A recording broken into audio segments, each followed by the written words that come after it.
Hi, my name is Megan Seitz, and welcome to our training module today on Bank Secrecy Act and its pivotal role in combating the financial crime. Throughout this session, we'll be exploring how the BSA intersects with, for one, currency transaction reports, suspicious activity reports, anti-money laundering regulations, and know your customer procedures that we would require at our company. So let's begin our journey today and dive right into our BSA compliance and its impact on the financial. First, we're going to be discussing the currency transaction reporting. So, what currency transaction reporting is it's documents that are required by trust companies, banks, to report certain cash transactions to the authorities, typically known to us as FinCEN. And these reports are mandated under the Bank Secrecy Act, the BSA, that we're discussing today. And CTRs play a big major role in combating money laundering and other financial crimes that may be going on day to day in the US or even outside the US. What information would be included in those filings would be you'll want to include the detailed information about the transaction, such as the date, the time, the amount of the transaction, and the nature of the transaction. More information, the better. It's, is always key with this, just to make sure that you are accurately filing these types of transactions. You'll want to identify key information about that individual or the entity that is requesting or conducting this transaction. So you'll want to get their name, their social security number, their address, and any identification docs, any details regarding those documents. You'll want to make sure you have all these on file and kept in case you would need to file a CTR with you not being able to technically tell the client you are doing so. So it is good to have those beforehand. You would also want to keep in mind that there is some privacy laws put in place. So trust companies must follow strict privacy laws and regulations that protect against the disclosing of customer information. You are required to only disclose the CTR filings to authorized law enforcement or FinCEN, those types of agencies. There are some exceptions, though, like with subpoenas, court orders, that kind of stuff, where you would be able to disclose these CTR filings. Instead of informing the customers about these CTR filings, you could more focus on like educating customers about compliance obligations and reporting requirements for cash type transactions.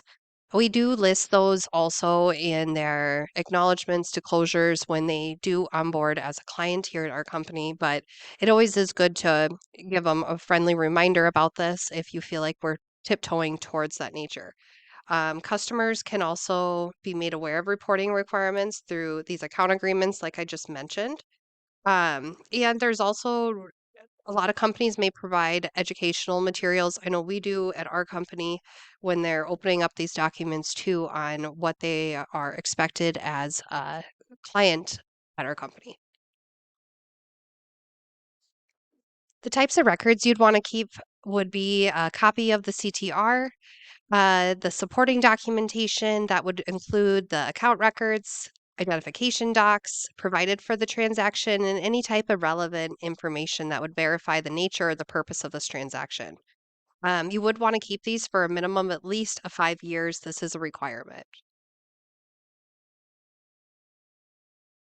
Next, we will discuss suspicious activity reports.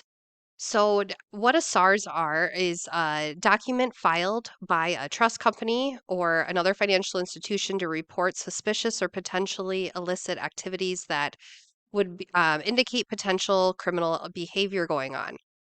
You would report this to authorities, to FinCEN, for example. Um, you would file these then with them, and that is basically the Bureau of the U.S. Department of Treasury. That is where FinCEN resides. So the information that you would be including in the SARS would be the description of the suspicious behavior or the transaction that's going on.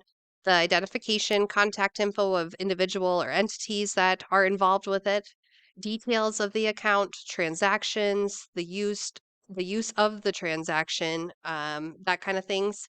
Any additional supporting documentation or evidence that would back up the suspicion that you have. Next, we'll discuss Know Your Customer. So, what Know Your Customer is, it is a critical component of compliance in the financial industry aimed to verify the identity of customers while accessing their risk profiles and monitoring their transactions to help detect and prevent financial crimes that like money laundering or fraud. The elements that would help encompass this and break down basically what you need to provide are, for one, you'll want to start with their customer identification. So you're going to want their name, their date of birth, address, identification documents such as like a passport, driver's license. All of this helps ensure that you know exactly who you are doing business with, and they're not posing as somebody else. Once you get all those documents, you're going to want to do a risk assessment. You're going to be wanting to assess the risk associated with each customer every time based on various factors such as financial activities, transaction patterns, locations, the types of business that they do. And you'll want to basically perform this risk assessment to help determine the risk level that is due or required for ongoing measures that you're going to face onboarding this trust. For customers who deem to be a higher risk, there may be more information that you're going to need to collect.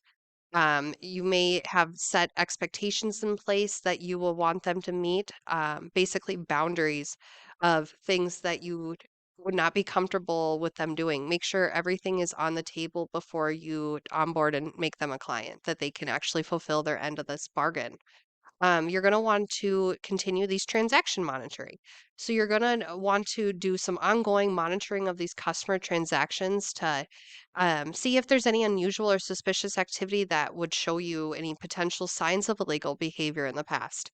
All of these would help detect patterns and potential red flags that could help trigger any further investigation while they're under your management.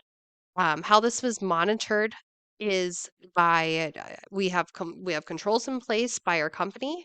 We have procedures, expectations. We do these yearly training sessions for staff to stay updated on the requirements and best practices for our company and the state. This will help ensure their consistency, their accuracy, and their effectiveness in our company. Um, we got to make sure that we're doing a good job, because we do have these audits that come in.